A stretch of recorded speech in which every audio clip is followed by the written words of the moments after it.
अस्सलामु अलैकुम वरहमतुल्लाहि वबरकातुहू।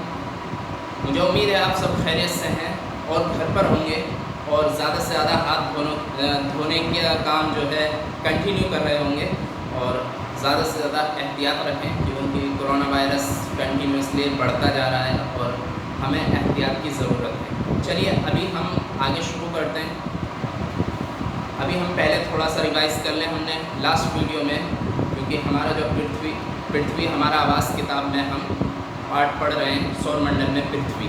इसके बारे में हम काफ़ी कुछ डिस्कस कर चुके हैं, अभी हम और आगे डिस्कस करेंगे, लेकिन हम पहले रिवाइज़ कर लें उसको कि हमने क्या क्या सीखा था। हमने सीखा था चाँद के बारे में, चाँद कैसे घटता बढ़ता है, कब पूर्णिमा होती है और कब अमावस्या होती है। ठीक है, पूर्णिमा की रात और अमावस्या की रात हम पहले रिवाइज़ कर याद आ गया होगा आपको। पूर्णिमा किसे कहते हैं? जब चाँद पूरा होता है यानी पूरा गोल चाँद नज़र आता है, पूर्णिमा की रात होती है। और अमावस्या की रात तब होती है जब नया चाँद निकलने वाला होता है, उससे पहले की रात जो होती है वो अमावस्या की रात होती है, यानी चाँद नज़र नहीं आने वाली रात अमावस्या की रात होती है। चलिए अब हमने ये भी सीखा था कि जो पृथ्वी है, पृथ्वी में हम देखें आसमान की तरफ तो हमें रात में क्या नज़र आता है? तारे नज़र आते हैं। उनमें एक ख़ास तारा होता है जिसे हम ध्रुव तारा कहते हैं, जो उत्तर दिशा में चमकता हुआ नज़र आता है। वो हमें दिशा की पहचान कराने के लिए वो तारा ज़्यादा तेज़ लाइट देता है, यानी ज़्यादा तेज़ चमकता है, क्योंकि वो हमसे करीब है, पृथ्वी से करीब है, मतलब इतना भी करीब नहीं है। लेकिन और जो स्टार्स हैं और हमारा जो सूरज है वो भी क्या है? एक स्टार है, यानी कि एक तारा है।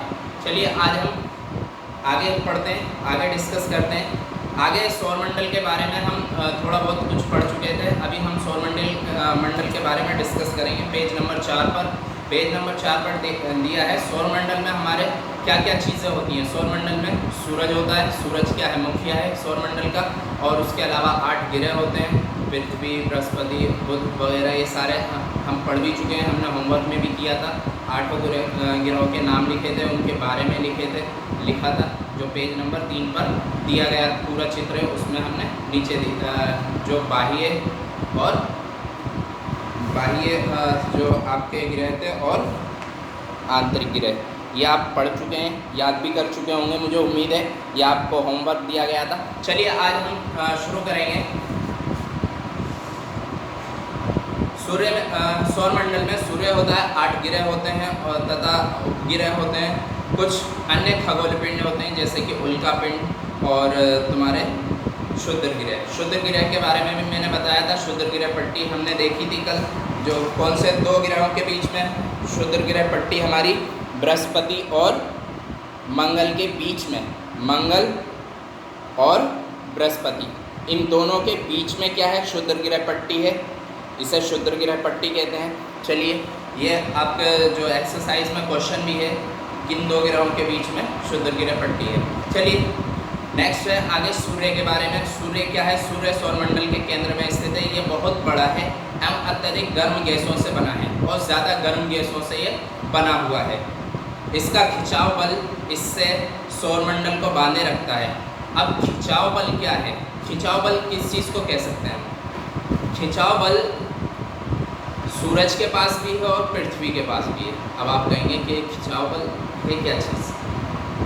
आपने देखा होगा मैग्नेट क्या करती हैं? कभी तो एक दूसरे को अपोजिट धकेलती हैं और कभी चिपक जाती हैं। चिपकती हैं यानी कि वो एक दूसरे को क्या कर रही हैं? खींच रही हैं। तो दोनों खींच रही थी तो दोनों आपस में जुड़ गई। लेकिन कहीं पर क्या होता है? वो अपोजिट भी भागती है, तो उनके पास क्या है? पावर है, कैसी? खींचने की शक्ति है।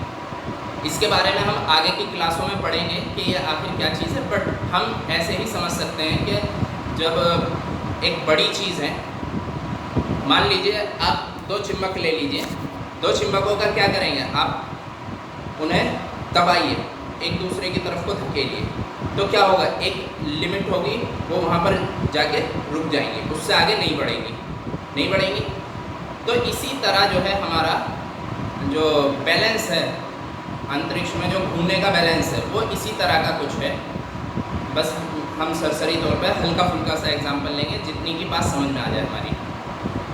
इसी तरह का कुछ हमारा खिंचाव बल है, जिसकी बुनियाद पर हमारी पृथ्वी के पास भी कुछ परसेंट है और कुछ परसेंट हमारे सूरज के पास भी है। जब वो आपस में एक दूसरे को खींचते हैं तो एक जगह पर वो आकर रुक जाते हैं और वहीं ऐसे ही वो सूरज तो अपनी जगह पर है, लेकिन सूरज क्या अपनी तरफ को हर एक चीज़ को खींच रहा है, क्योंकि इसका खिंचाव बल ज़्यादा है। सूरज का खिंचाव बल ज़्यादा है, इसलिए ये हर एक ग्रह को अपनी तरफ को खींचता है।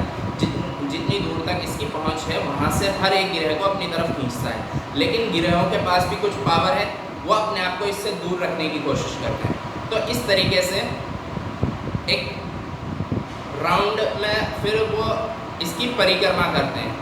परिक्रमा क्यों करते हैं? क्योंकि वो अपने एक जगह पर फिक्स हो गए, अब वो उससे आगे नहीं बढ़ पा रहे और वो खींच रहा है, मतलब वो अपने आप को आगे नहीं जाने दे रहे और वो खींच रहा है। हमने सुना होगा पृथ्वी के पास क्या है? गुरुत्वाकर्षण बल है, वही बल इसका काम करता है। अब ये चक्कर जो है चारों तरफ लगाना शुरू कर देते हैं, वो अपने आप ऑटोमेटिक चक्कर शुरू हो जाता है उसका। यानी मान लीजिए हम पृथ्वी की बात कर रहे हैं, पृथ्वी क्या करती है? चक्कर लगाती है इसके सूरज के चारों तरफ, सूरज के चारों तरफ चक्कर लगाती है। तो वो क्या है, एक बल की वजह से वो बंध गए, एक लाइन बन जाती है, फिर हमें उसका पथ मालूम हो जाता है, यानी उसका रास्ता कि हाँ इसी रास्ते पे होकर ये पृथ्वी इसके चारों तरफ घूमेगी। अब वो रास्ता हमने समझा हुआ है कि यहाँ की इतने दिन में कंप्लीट हो जाएगा, उसी के ज़रिए हम साल कंप्लीट करते हैं। और वो अपनी जगह पर भी घूमती रहती है, पृथ्वी अपनी जगह पर भी घूमती है और जगह पर घूमते घूमते वो एक दिन पूरा करती है, फिर वो घूमते घूमते आगे भी बढ़ती है। तो इस तरीके से हमारा जो ये सूरज और पृथ्वी का कॉम्बिनेशन है, ऐसा चलता है। चलिए आगे बढ़ते हैं। अत्यधिक गर्म गैसों से बना है, इसका खिंचाव बल इससे सौरमंडल को बांधे रखता है, यानी सौरमंडल को, पूरे सौरमंडल को अपने उससे पावर से वो बांधे रखता है, यानी खींचे रखता है। सूर्य सौरमंडल के लिए प्रकाश और ऊष्मा का एकमात्र स्रोत है, यानी सूरज जो है सिर्फ इकलौता है जिसके पास ऊष्मा है और प्रकाश है, वरना अंधेरा हो, हर तरफ अंधेरा ही नजर आए अगर सूर्य ना हो। सूर्य की बुनियाद पर ही चांद चमकता है, यानी जितनी भी रोशनी है हमारे सौरमंडल में, सारी का जो प्रकाश का स्रोत है वो सिर्फ एक सूर्य है, इसके अलावा कुछ नहीं है। चलिए आगे बढ़ते हैं। आगे लेकिन हम इसकी अत्यधिक तेज ऊष्मा को महसूस नहीं करते हैं, क्योंकि सबसे नज़दीक का तारा होने के बावजूद ये हमसे बहुत दूर है। सूर्य पृथ्वी से लगभग 15 करोड़ किलोमीटर है। अब देखिए, सबसे नज़दीक जो तारा है वो क्या है? सूर्य है। बाकी सारे तारे क्या है? बहुत ज़्यादा दूर है हमसे। तो सबसे नज़दीक तारा कौन सा है? सूर्य है। लेकिन वो नज़दीक होते हुए भी हमसे बहुत दूर है, नज़दीक होते हुए भी हमसे बहुत दूर है, इसलिए हम उसकी किरणों से अपने आप को बचा पाते हैं, वरना उसकी जो किरणें हैं हम बर्दाश्त नहीं कर पाएंगे और हम जल जाएंगे। चलिए आगे बढ़ते हैं। आगे है ग्रह। अब ग्रह क्या है? हमारे सौरमंडल में 8 ग्रह हैं। सूर्य से दूरी के अनुसार वे हैं बुध, शुक्र, पृथ्वी, मंगल, बृहस्पति, शनि, यूरेनस तथा नेपच्यून। ये हमारे 8 ग्रहों के नाम हैं, इन्हें हमें याद करना है और याद करने का नीचे तरीका भी दिया हुआ है। My very efficient mother just served us nuts. सूर्य से उनकी दूरी के अनुसार अंग्रेज़ी में ग्रहों के नाम याद रखने का आसान तरीका है, लेकिन हमें हिंदी में याद रखने हैं खास तौर पे। आप चाहें तो दोनों में याद कर सकते हैं। क्लियर? आगे बढ़ते हैं। सौरमंडल के सभी 8 ग्रह एक निश्चित पथ पर सूर्य का चक्कर लगाते हैं। जो बात मैंने अभी कही थी, ये रास्ते दीर्घवृत्ताकार में फैले हुए हैं। दीर्घवृत्ताकार कैसा होता है? दीर्घवृत्ताकार ऐसा होता है। वृत्त किसे कहते हैं? सर्कल को। ये सर्कल है, बट कैसा है? दीर्घवृत्त में, यानी लंबे वृत्त में। ये इस तरीके से, ऐसा नहीं, एक होता है पूरा सर्कल, ये सर्कल है, हमें ये वाला नहीं है, ठीक है? इस वृत्ताकार में, दीर्घवृत्ताकार में पथ है इनका, ठीक है? आगे है, ये रास्ते दीर्घवृत्ताकार में फैले हुए हैं। ये कक्षा कहलाते हैं। इसे हम क्या कहते हैं? इनकी कक्षा कहते हैं, यानी अपनी कक्षा में ही चलते हैं। मान लीजिए पृथ्वी की कक्षा ये है, तो पृथ्वी जो है इसी कक्षा में घूमती है। मान लीजिए बुध की कक्षा क्या है? ये है, यहाँ पर बुध है, तो ये अपनी ही कक्षा में रहेगा, इसको अब कक्षा कहते हैं। क्लियर? आगे बढ़ते हैं। बुध सूर्य के सबसे नज़दीक है। अपनी कक्षा में सूर्य के चारों ओर एक चक्कर लगाने में इसे केवल 88 दिन लगते हैं। शुक्र को पृथ्वी का जुड़वां ग्रह माना जाता है। शुक्र कौन सा? पृथ्वी का जुड़वां ग्रह। जुड़वां ग्रह किसे कह सकते हैं हम? जो एक जैसा दिखने में एक जैसा हो, तो शुक्र जो ग्रह है वो पृथ्वी का जुड़वां ग्रह कहा जाता है। आगे बढ़ते हैं। क्योंकि इसका आकार एवं आकृति लगभग पृथ्वी के ही समान है। अभी तक प्लूटो भी एक ग्रह माना जाता था, परंतु अंतर्राष्ट्रीय खगोलीय संगठन ने अपनी बैठक अगस्त 2006 में ये निर्णय लिया कि कुछ समय पहले खोजे गए अन्य खगोलीय पिंड 2003 यूवी 313 सिरस तथा प्लूटो बौने ग्रह कहे जा सकते हैं। अब ऐसा क्यों किया गया था, इसके बारे में हम जान सकते हैं कि वो अपनी कक्षा में पूरी तरह यानी फिट पूरी तरह नहीं घूम रहे थे, थोड़ा सा हल्का सा भी बाहर होते हैं तो वो ग्रह की लिस्ट से गायब कर दिए जाते हैं। तो हम इसे बौना ग्रह कह सकते हैं, या साइज छोटा होने पर हम उसे बौना ग्रह कह देते हैं। चलिए आगे बढ़ते हैं। पृथ्वी के बारे में। सूर्य से दूरी के हिसाब से पृथ्वी तीसरा ग्रह है। सूर्य से पृथ्वी तीसरा ग्रह है। आकार में ये 5वां सबसे बड़ा ग्रह है। ये ध्रुवों के पास थोड़ी चपटी है। यही कारण है कि इसके आकार को भू-आब कहा जाता है। भू-आब का अर्थ है पृथ्वी के समान आकार। जीवन के लिए अनुकूल परिस्थितियां संभवतः केवल पृथ्वी पर ही पाई जाती हैं। पृथ्वी ना तो अधिक गर्म है और ना ही अधिक ठंडी।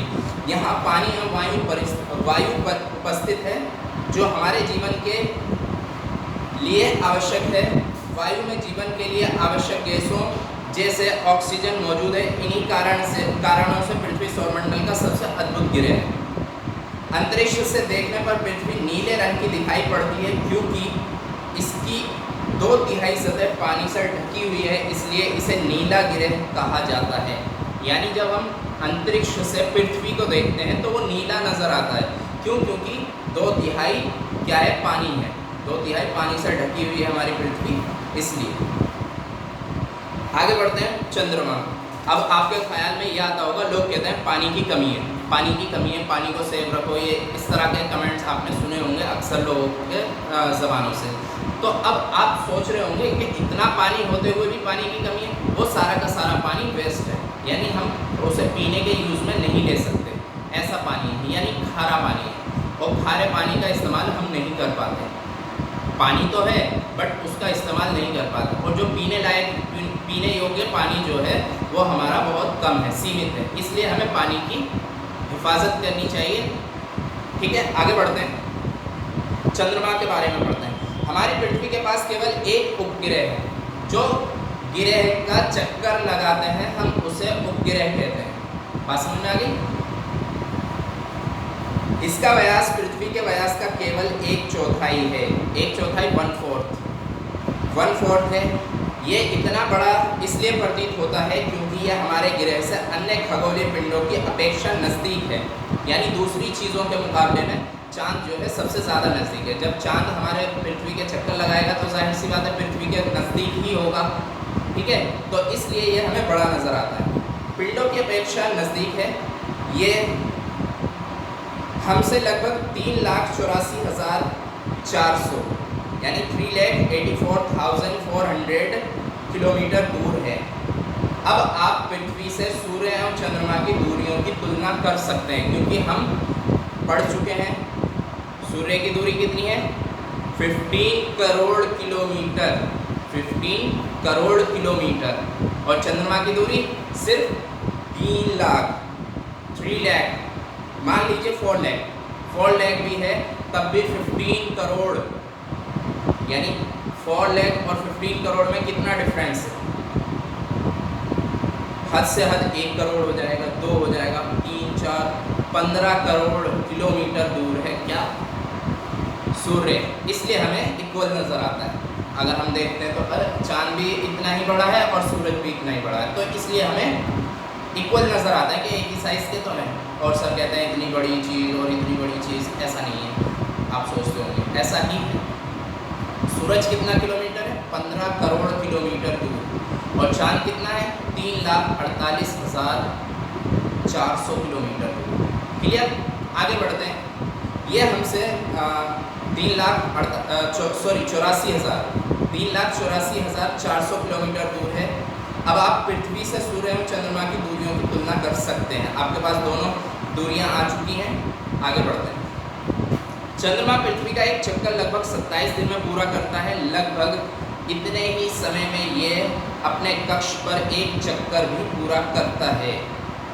इसके परिणाम स्वरूप पृथ्वी से हमें चंद्रमा का केवल एक ही भाग दिखाई पड़ता है। मैंने कहा था ना, चंद्रमा का एक ही भाग नज़र आता है हमें। पृथ्वी से हमें चंद्रमा का एक ही हिस्सा नज़र आता है, यानी पूरा, जैसे कि गोल पत्थर है अगर, तो हम एक साइड से देखें तो हमें एक ही हिस्सा तो नज़र आएगा, वो वाला, पीछे वाला नज़र नहीं आएगा। जब वो घूम जाएगा तो फिर आगे वाला नज़र आएगा, पीछे वाला नज़र नहीं आएगा। इसी तरीके से हम कह सकते हैं कि चंद्रमा का एक ही हिस्सा हमें नज़र आता है, इसलिए हमें वो गोल भी नज़र आता है। चलिए आगे है। और ये लगभग 27 दिन में, कभी 28 दिन हो जाते हैं। इस तरीके से ये चंद्रमा एक चक्कर पूरा करता है। लगभग इतने ही समय में ये अपने कक्ष पर चक्कर भी पूरा करता है। इसके परिणाम स्वरूप पृथ्वी से हमें चंद्रमा का केवल एक ही भाग दिखाई पड़ता है। चंद्रमा की परिस्थितियां जीवन के लिए अनुकूल नहीं हैं, यानी चंद्रमा पर जीवन संभव नहीं है। इसकी सतह पर पर्वत, मैदान एवं गड्ढे हैं जो चंद्रमा की सतह पर छाया बनते हैं। पूर्णिमा के दिन चंद्रमा पर इसकी छाया को देखा जा सकता है, यानी जब पूर्णिमा होती है, यानी पूरा चांद होता है, तब हम चंद्रमा पर जो मौजूद गड्ढे हैं उनको हम देख सकते हैं, क्योंकि उसमें कुछ धब्बे से नज़र आते हैं। वो क्या होते हैं, वो छाया होती है। जिस तरह अगर हम कहें कि एक पत्थर पर अगर हम टॉर्च मारते हैं, अगर उसमें ऊंचा नीचा हिस्सा है तो क्या होगा, वहाँ पर कहीं पर अंधेरा हो जाएगा, उसकी छाया बन जाएगी। जो ऊंचा हिस्सा है उसकी छाया उसी पर नज़र आएगी। तो ऐसी ही कंडीशन चांद की है। चांद क्या है, एक पत्थर है, मैंने आपको बताया था, एक बहुत बड़ा पत्थर है, वो भी चमकदार पत्थर, जिस पर रोशनी मारी जाती है तो वो चमकता है। रोशनी कहाँ से आती है, सूरज की तरफ से आती है। तो अभी हम आगे बढ़ेंगे, इसके बारे में आपको समझ में आ गया होगा। चंद्रमा की सतह पर छाया बनाते हैं। पूर्णिमा के दिन चंद्रमा पर इनकी छाया को देखा जा सकता है। अब बात आती है क्षुद्र ग्रह की। तारों, ग्रहों एवं उपग्रहों के अतिरिक्त असंख्य छोटे पिंड भी सूर्य के चारों ओर चक्कर लगाते हैं। इन पिंडों को क्षुद्र ग्रह कहते हैं। ये मंगल एवं बृहस्पति की कक्षाओं के बीच पाए जाते हैं। वैज्ञानिकों के अनुसार क्षुद्र ग्रह के ही भाग हैं जो कि बहुत वर्ष पहले विस्फोट के बाद ग्रहों से टूटकर अलग हो गए। यानी कि वैज्ञानिकों की अगर माने तो उनका कहना यह है कि जो क्षुद्र ग्रह हैं, यानी छोटे छोटे नहीं कह सकते, बहुत बड़े बड़े पत्थर हैं हमारे हिसाब से, अगर पृथ्वी से कंपेयर करें तो छोटे छोटे पत्थर हैं, ठीक है। वो छोटे छोटे क्षुद्र ग्रह कहलाते हैं।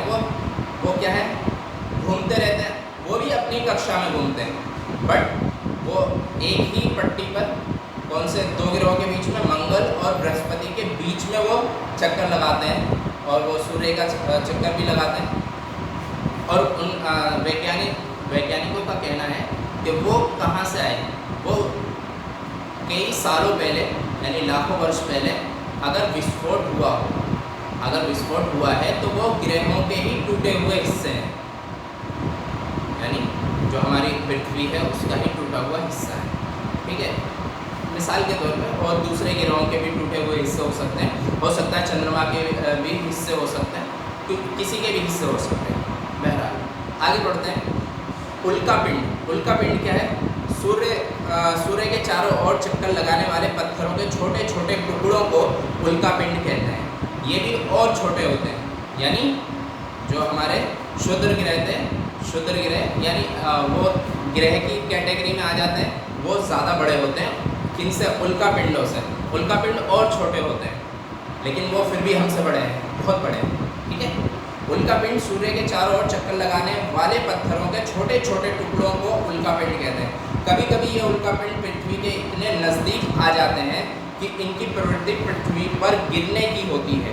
इस प्रक्रिया के दौरान वायु के साथ घर्षण होने के कारण ये गर्म होकर जल जाते हैं। फलस्वरूप चमकदार प्रकाश उत्पन्न होता है। कभी कभी कोई उल्का पूरी तरह जले बिना पृथ्वी पर गिरती है, जिससे धरातल पर गड्ढे बन जाते हैं। यानी कभी कभी इत्तेफाक से क्या होता है, उल्का पिंड आते हैं और वो बगैर जले, क्योंकि एक परत है, उसको अगर कोई चीज़ आती है तो वो जल जाती है। अगर ज़्यादा बड़ी आएगी तो नहीं होती, लेकिन उल्का पिंड आते हैं तो वो उससे जल जाते हैं। अगर कुछ जले बिना रह जाते हैं तो वो अंदर यानी पृथ्वी में गिर जाते हैं, सतह पर गिर जाते हैं। ठीक है, आगे क्या लिखा है, क्या आपने तारों वाले खुले आकाश में एक ओर से दूसरी ओर तक फैली चौड़ी सफ़ेद पट्टी की तरह एक चमकदार रास्ते को देखा है? ये लाखों तारों का समूह है। ये पट्टी आकाश गंगा यानी मिल्की वे है। हमारा सौरमंडल इस आकाश गंगा का एक भाग है। प्राचीन भारत में इसकी कल्पना आकाश में प्रकाश की एक बहती नदी से की गई थी। इस प्रकार इसका नाम आकाश गंगा पड़ा था। आकाश गंगा करोड़ों तारों, बादलों तथा गैसों की एक प्रणाली है। इस प्रकार की लाखों आकाश गंगाएं मिलकर ब्रह्मांड का निर्माण करती हैं। अभी हम इसके बारे में पूरी डिटेल पढ़ेंगे। अभी मैं समझाऊंगा। ब्रह्मांड की विशालता की कल्पना करना अत्यधिक कठिन है। वैज्ञानिक अभी भी इसके बारे में अधिक से अधिक जानकारी एकत्र करने में जुटे हैं। इसके आकार के संबंध में हमें कोई जानकारी नहीं है, लेकिन फिर भी हम जानते हैं कि हम सभी इसी ब्रह्मांड का हिस्सा हैं। अब हम समझते हैं कि ब्रह्मांड क्या है। आपके अगले पेज पे यहाँ समझाया हुआ है। अगर आप इस पेज को देख के समझना चाहें तो आप थोड़ा बहुत समझ सकते हैं, और कुछ मैं आपको समझा रहा हूँ। ठीक है, आप देख सकते हैं मैंने यही चीज़ बनाई है। ठीक है, कोशिश की है बेहतर बनाने की, बट टाइम कम होने की वजह से मैंने आपको सामने ये तैयार किया है।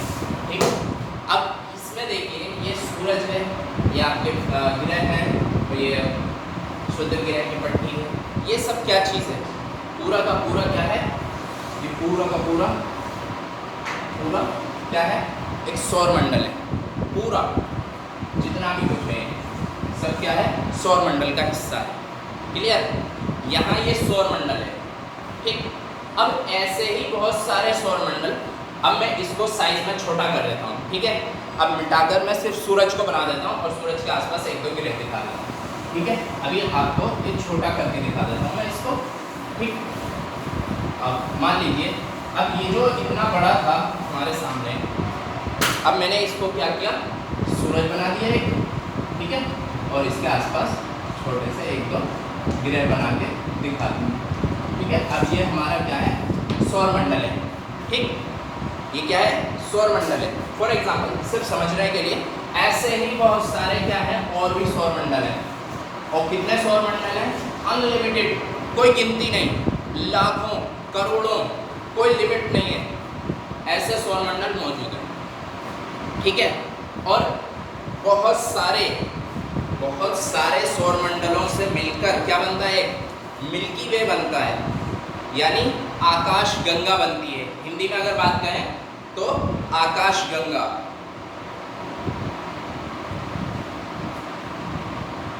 ये लाखों तारों का समूह है, यानी एक तारे का समूह क्या है? एक सौरमंडल है। ठीक है, एक तारे का समूह एक सौरमंडल, दूसरे तारे का समूह दूसरा सौरमंडल, यानी लाखों सौरमंडलों का एक ग्रुप क्या कहलाता है? एक आकाश गंगा कहलाती है। क्या कहलाती है? एक आकाश गंगा कहलाती है। लाखों तारों का एक समूह। अब एक तारा है तो इसके आसपास इतने सारे ग्रह हैं, एक तारा है तो इतने सारे ग्रह होंगे, लगभग जितने भी होंगे। कोई बहुत बड़ा तारा है और कोई छोटे तारे भी हैं। ठीक है, बात समझ में आ रही है? इसी तरीके से बहुत सारे तारों का एक समूह क्या कहलाता है? सौरमंडल, सॉरी, आपकी आकाश गंगा कहलाती है। आकाश गंगा इंग्लिश में कहते हैं मिल्की वे। क्लियर? अब बहुत सारी आकाश गंगाओं से मिलकर, अभी हमारी क्या बात थी? सौरमंडल, यानी कि बहुत सारे तारों का समूह क्या कहलाता है? आकाश गंगा कहलाती है। और ऐसी बहुत सारी आकाश गंगाएं कहाँ पर? ब्रह्मांड में मौजूद हैं। अब ब्रह्मांड एक और नया शब्द है।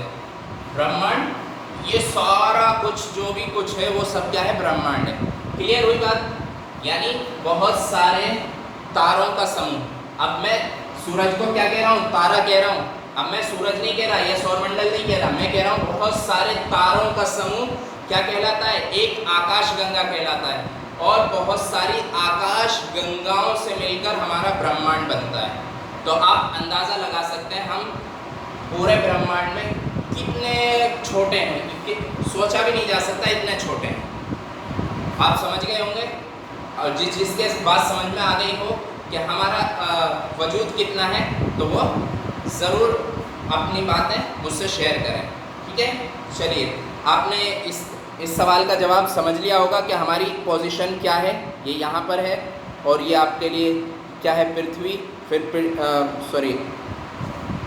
पृथ्वी के बाद सौरमंडल, यानी पृथ्वी से मिलकर क्या बना? सौरमंडल, और बहुत सारे सौरमंडलों से आकाशगंगा, और आकाशगंगाओं से क्या? ब्रह्मांड। क्लियर हुई बात? चलिए, अब मिलेंगे हम नेक्स्ट वीडियो में और सवाल जवाब करेंगे। चलिए, जब तक अस्सलाम वालेकुम।